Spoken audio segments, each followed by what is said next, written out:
Did you watch The Martian? Did it make you want to go to Mars? Well, Lacuna Passage lets you do that, and you don't even have to be around Matt Damon. This is an open world Mars exploration and survival game. You get to walk around on a Mars terrain that's generated from actual NASA satellite data. In this early access, you'll only be able to play the sandbox mode, but it gives players enough for them to understand what the game will be like. So, the way it works is that you walk around in a suit that is designed to ward off Mars's environment and make it possible for you to breathe. Most of what I had in this mode was a checklist of objectives, which required me to walk around quite a bit.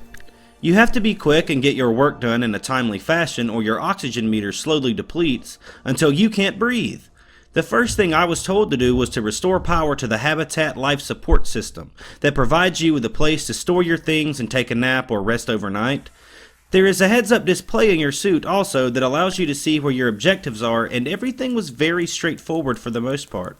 The interesting part is when you get into diagnostics of the various machines around the environment, some of which might require repairs, and the thing that I enjoyed about it is that it makes you read, like really actually read manuals that make you feel smart.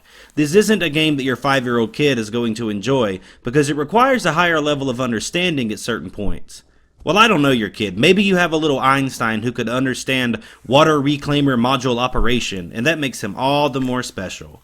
But anywho, there are various gadgetries and machines around the map that are made up of lots of different parts. You can find and use those parts to work on things and ensure that all of your habitats are up and running, which the game definitely encourages.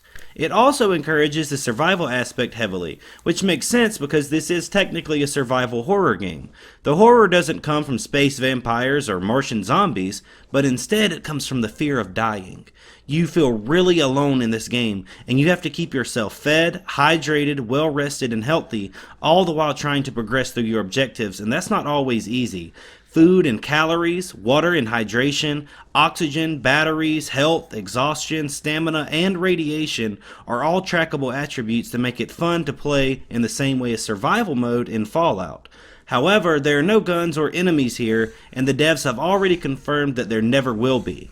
That's okay though, because being on Mars is scary and interesting enough in itself, especially when it turns to night and your flashlight's battery is on low and you're scrambling to find your way back to the life support system before you run out of air.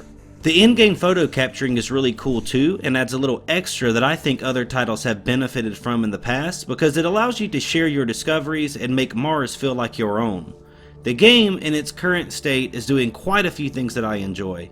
It seems to be an accurate representation of the planet, it provides a constant sense of insecurity that makes the player engage with the world around them, and it provides a lot of depth in the reading and thinking that you have to do in order to progress. However, this sandbox mode isn't enough for me to give a full recommendation. Everything is riding on this game's story, and until I experience that during full release, I won't know how good this game truly is. It has a hell of a lot of potential, I can tell you that much already. One thing that must improve though is the game's audio. The developer has stated that early backer builds may be noticeably absent of most audio and music. This is partly to save file size for early build updates, but I also have just not had the development resources to focus on these aspects yet. They will be improved before the early access release. So changes were supposedly coming, and that makes me very happy, but this needs to be fixed in the future as well. If the story mode is well done, then I know this is going to be a really awesome game. All I know about it so far is that it will be centered around a mystery that will slowly be uncovered as you make your way through, so that sounds exciting. Either way, you guys should definitely keep an eye on this one because it just might be one of the most unique experiences in gaming this year. Well, that is Lacuna Passage, guys. If you like it, leave a like. If you like me, subscribe. Don't forget to check out the Patreon, join our Discord, and I'll see you on the next one.